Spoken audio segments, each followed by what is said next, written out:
एकदम पांढरे शुभ्र असे आपले पापड तयार झालेले आहेत बघा। अगदी रेडीमेड लिज्जत पापड भेटतो ना, त्याप्रमाणे आपण घरीच पापड तयार केलेले आहेत।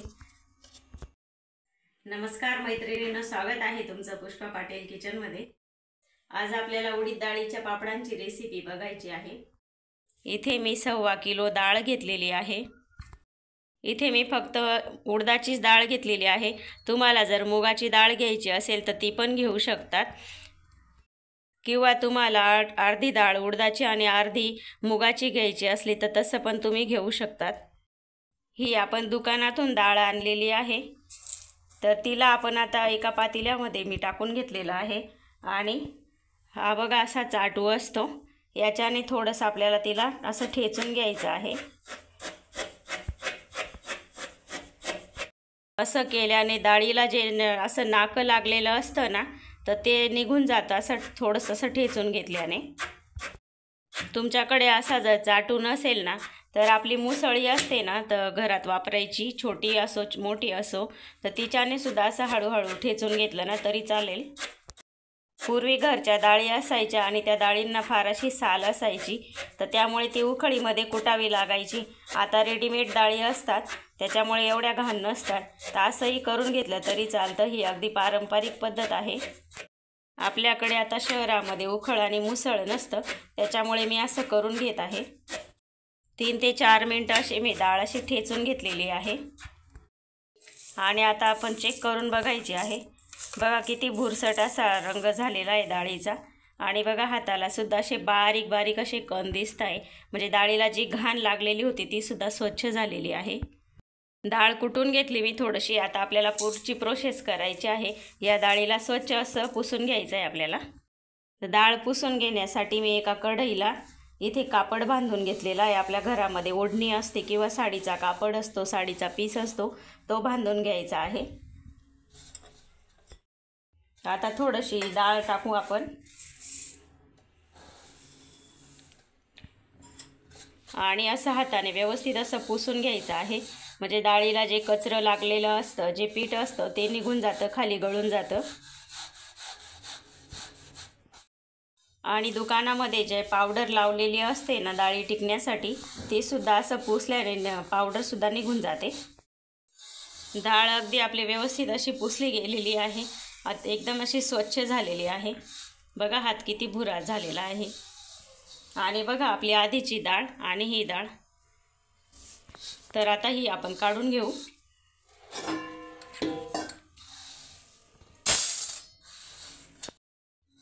तर बघा डाळ काढल्यानंतर असं खाली जे नाकं असतं डाळीमध्ये, जे घाण लागलेली असते ती निघालेली आहे बघा, असे कण राहतात खाली। तर आता हे राहिलेले कण आपण असं भरून घ्यायचे आहे आणि बाजूला टाकून द्यायचे, डाळीमध्ये टाकायचे नाही हे।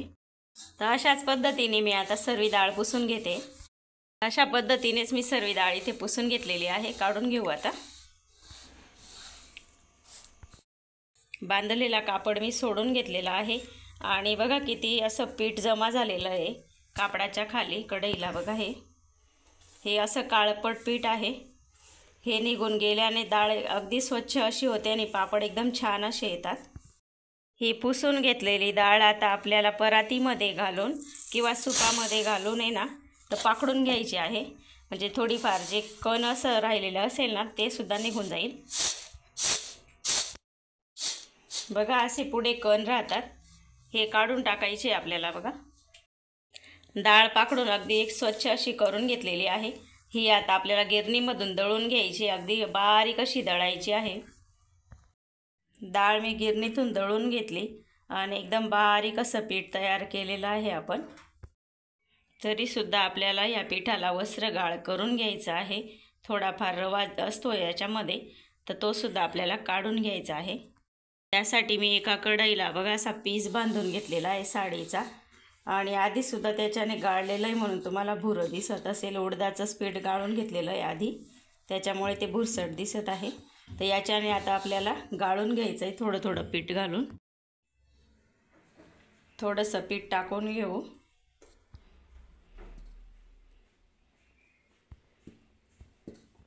आणि व्यवस्थित असं हाताच्या सहाय्याने असं गाळून घ्यायचं आहे।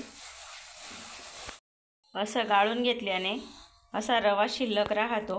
हा रवा जर आपण काढून घेतला पिठामधून तर पीठ अतिशय बारीक होतं आणि पापड जेव्हा आपण करतो ना त्या पापडाला सुद्धा छान अशी चकाकी येते।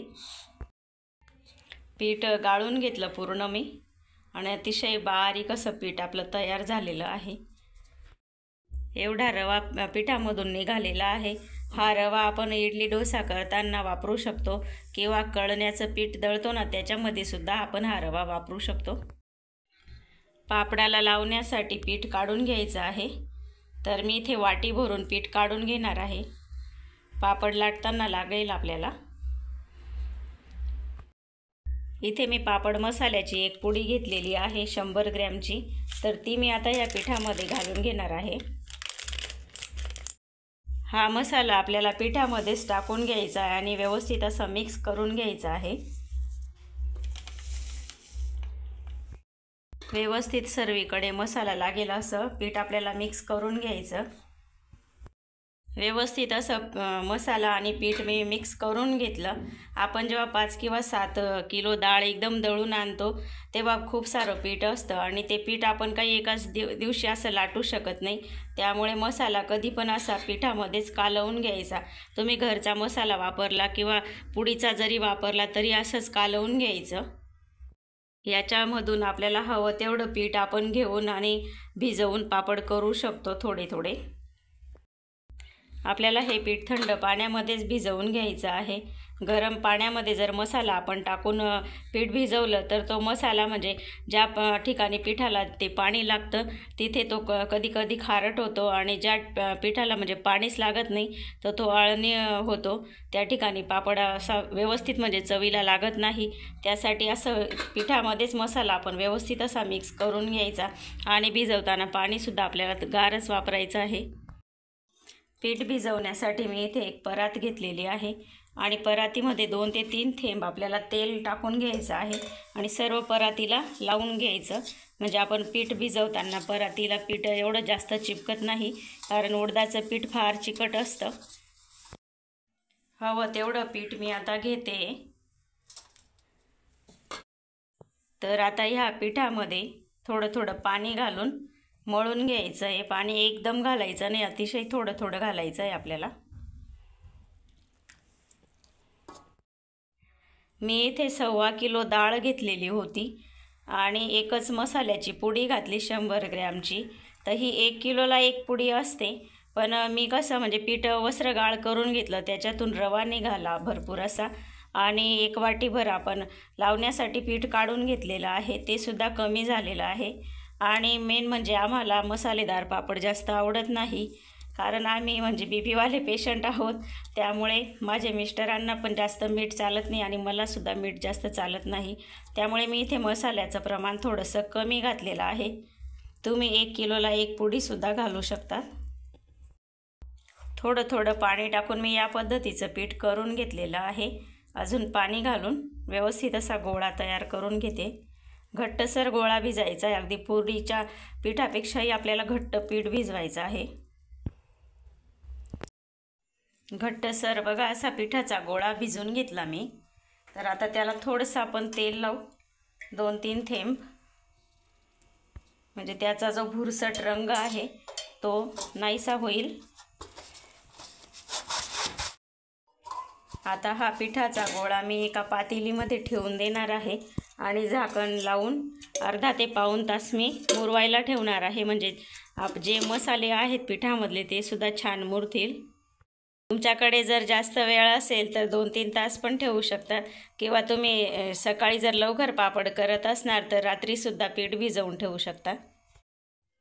अर्धा ते पाऊण तास झालेला आहे आपल्याला पीठ मुरवायला ठेवून आणि छान असा रंग आलेला आहे। आपण आता हे पीठ कुटून घ्यायचं आहे। ज्या परातीमध्ये मी पीठ भिजवलं त्याच परातीमध्ये मी पीठ काढून घेते। तर पीठ काढण्यासाठी असं वजनदार हत्यार घ्यायचं आपण, म्हणजे पीठ छान असं काढलं जातं। मी लोखंडाची मुसळी घेतलेली आहे, वजनदार आहे, पीठ छान असं काढलं जातं तिच्याने। तर पीठ काढताना म्हणजे मुसळीला थोडं चिपकतं, त्यासाठी थोडंसं तेलाचा बोट फिरवायचा।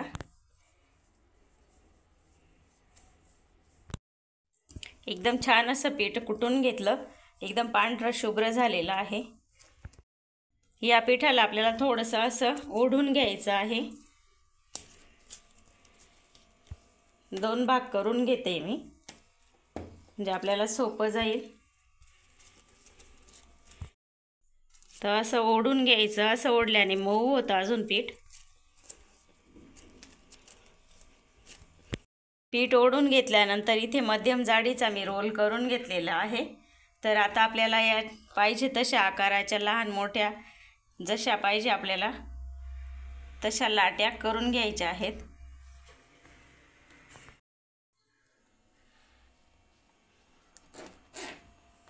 बघा अशा पद्धतीने। तर ही लाटी परत आपल्याला अशी गोल करून घ्यायची आहे। हे बघा अशा पद्धतीने लाट्या करून झाल्यानंतर थोडंसं हात तेलामध्ये बुडवायचा आहे आणि लाट्यांना असं थोडं थोडं असं लावून घ्यायचं आहे तेल। अगदी थोडं लावायचं आहे, जास्त नाही, म्हणजे लाट्या कसं एकमेकांना चिपकत नाही।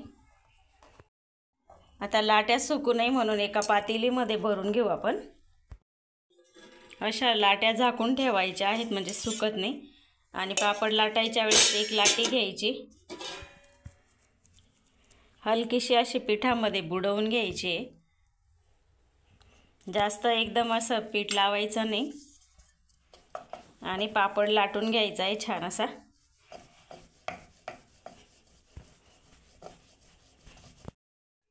पापड लाटताना एकसारखा लाटायचा, कुठे बारीक कुठे जाड असा ठेवायचा नाही। तर झालेला आहे आपला पापड, एकदम एकसारखा असा लाटला गेलेला आहे, कुठेही जाड बारीक नाही आहे। तर या पद्धतीने असं छान पापड लाटून घ्यायचा। आणि जेव्हा आपण पापड ठेवतो असं एकावर एक, तर ही जी वरची बाजू असते ती अशी खाली ठेवायची आणि याच्यावरती दुसरा पापड ठेवायचा एकावर एक।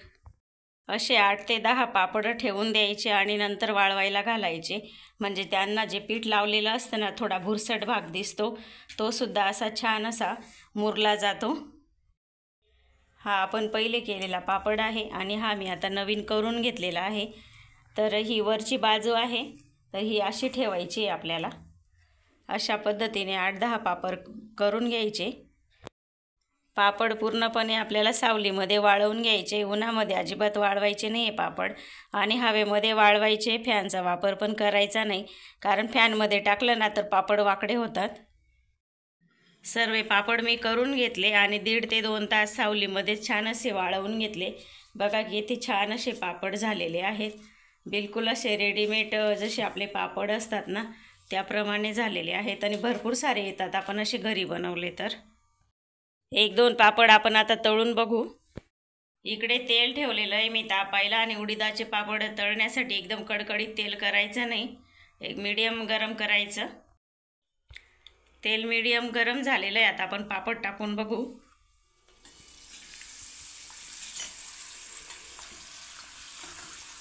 तर बघा किती फुलायला लागतो पापड आणि एकदम छान पांढरा शुभ्र असा पापड आपला झालेला आहे। हे बघा केवढा आपला पापड असा फुलतो। अजून एक तळून दाखवते।